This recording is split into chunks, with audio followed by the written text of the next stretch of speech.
In Washington, there's the law as it's written, and then there's the law as it's performed for the cameras.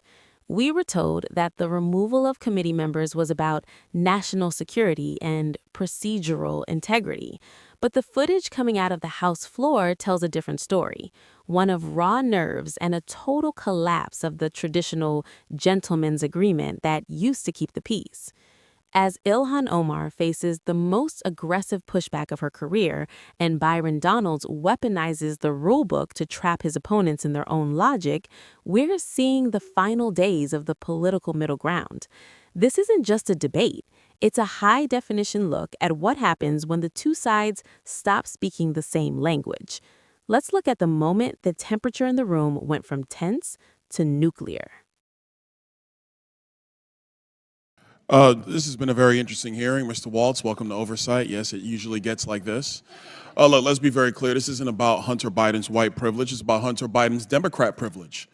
Because Donald Trump Jr. showed up for 5 congressional subpoenas. There was never this circus where he was subpoenaed by House Democrats and he showed up on the Senate side or showed up at the White House to answer in some fake, phony, lame press conference, not actually going to the House and doing what he was compelled by a subpoena to do. Hunter Biden did that. Congressional subpoenas. There was never this circus where he was subpoenaed by House Democrats and he showed up on the Senate side or showed up at the White House to answer in some fake, phony, lame press conference, not actually going to the House and doing what he was compelled by a subpoena to do. Hunter Biden did that.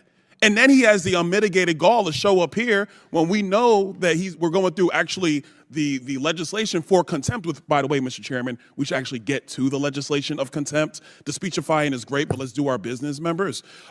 He has the gall to come here, show up, and then when the Democrats are saying, hey, he wants to speak, he leaves.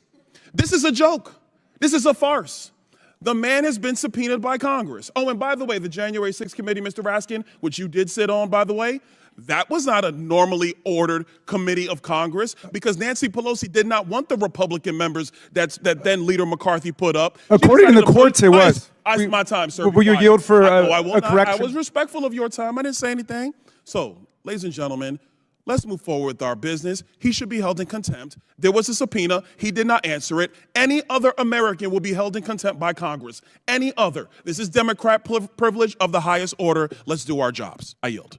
Gentleman yields. Chair now recognizes Ms. Ocasio-Cortez from New York. Thank you, Mr. Chair. Just to address briefly, quickly, that moment about privilege and all of this that we're seeing here. It was a very beautiful speech. As also the Republican side had mentioned in their many raisings of the January 6th committee, that it's not just Hunter Biden, you, me, any individual subject to equal treatment under the law, to be held up to accountability under the law, but it is also these committees and this committee that is subject to oversight and law. We must comply with the law here as well.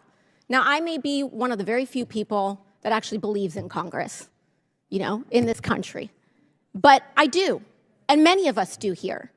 And we have an obligation to engage in good faith participation to execute and comply with the subpoena. The chairman said in front of the country several times to Hunter Biden, you can show up here in front of the world, in front of the public. Hunter Biden took him up on that offer. He said, I will show up in public. I will show up in public. He showed up here today. He showed up here in the past. And Mr. Chairman, I know you do your best with what you've got, but you've got members here that have submitted falsified evidence to the record. You have members here that have submitted and mischaracterized closed-door hearings, and people want to say back and forth at the end of the day, it doesn't matter what party it's happened from. You've got members who've engaged in revenge porn in this committee.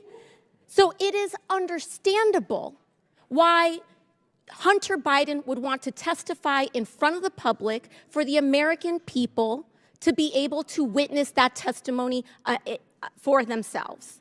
You've got members who've defied subpoenas. You've got members who we are 1 year into the term asking what the rules are at the beginning of the committee. The book was given to us on day one. And so what we should do is allow the man to testify. I believe in the power of the Oversight Committee. Frankly, I believe in it regardless of whether Republicans or Democrats have the chair, because I believe that this committee should have the power of oversight. And we cannot do that on a partisan basis. And so for that, I implore this committee to allow Hunter Biden to testify publicly. I implore and I ask for that to happen. And we cannot do that by getting engaged in this back and forth on a defiance of the subpoena. Let him comply. Let him do it today. Let him do it tomorrow. But let the man do it. And with that, I yield back to the ranking member. Thank you, Ms. Ocasio. Thank you, Mr. Chairman. A couple of things. First, it was said in this hearing, Mr. Chairman, about you specifically, that you repeatedly said you would give Mr. Biden any opportunity. He could choose which one to come and speak in front of this committee. He could do it by deposition. He could do it by open hearing. It was up to him. The truth of the matter, though, is, members, is that the chairman's words are not binding. Like, no other member's words of Congress are really not binding. The binding article. Point of order. Does the chairman agree with that? Point of order. Does the chairman agree? Are you going to restore my time? Point of order. Just point of order. Okay. Does the chairman agree that the chairman's words are not binding on the committee? That's not a point of order. It has nothing to do with the order of this hearing. Thank you. Can I go back to 4 minutes and 34 seconds? That's where I was before I was interrupted by Mr. Raskin. Yes, reset the clock. Thank you. Thank you. What is binding is the actual written document, the written language in the subpoena, because a subpoena from this committee is also signed off on by the clerk of the House. That is the binding document that matters here. That is what governs. That's number one. Number two, that was said in this hearing. It was said that our witnesses said that there was no basis for an impeachment. But remember, members on the Democrat side of the aisle, what was said by Mr. Turley at the time was that there was plenty of evidence for the continuation of an impeachment inquiry. And the purpose of that hearing was the relevance basis for an impeachment inquiry. The House has now voted for an impeachment inquiry. And one of the first things that the House did after the vote of an impeachment inquiry was to subpoena Hunter Biden to appear. Hunter Biden has evaded that subpoena. So flagrantly did he evade it that he decided to show up at the Senate side to give a press conference, and Eric Swalwell, a member of the House, helped him get that time on the Senate side to give a press conference. That's a flagrant violation of a congressional subpoena. Secondarily, he has the gall to show up here when we're actually discussing contempt. And he didn't stay. He was sitting right over there. He's not here now. He said he wants to talk. He could have stayed through the whole proceeding. He chose to leave. That's his business. But he was subpoenaed to come here.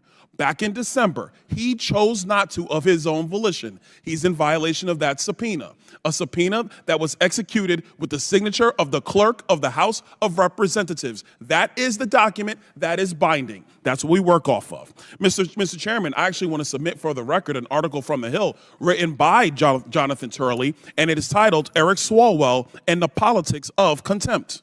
Without objection, so ordered. Thank you. I'm glad something got admitted to the record. Last, a couple other points. One quick point I want to make, and this is in reference to the minority's report about this $7.8 million. I want the minority to understand one very important distinction between Presidents Biden and President Trump.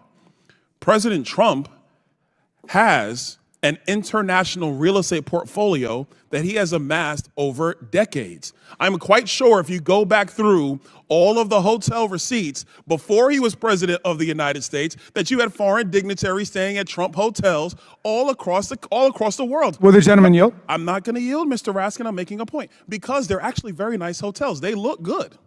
People like staying there. President Trump was not running the Trump Organization when he was president of the United States. To my recollection, Eric Trump, the president's son, was actually running the Trump Organization when President Trump was president of the United States. So if he had a portfolio of hotels and people choose, through Expedia, through Kayak, through Hotels.com, if they choose to go and stay there, how is that the president being in violation of what the emoluments clause? Is that what you're citing? Stop. What we saw today wasn't just a win for one party or a loss for another. It was a demonstration that in 2026, every political action now carries an exponential reaction. The accountability tour that started in January has reached a point of no return. If subpoenas can be ignored by some and used as a cage for others, the very foundation of oversight is up for grabs. But I want to know your take. Are we watching a necessary cleanup of a broken system, or is this the permanent militarization of our committees? The comments are open and the debate is heating up, so weigh in below. If you want to stay ahead of the next shift in power before it hits the mainstream cycle, hit subscribe. We're tracking the facts while everyone else is chasing the spin.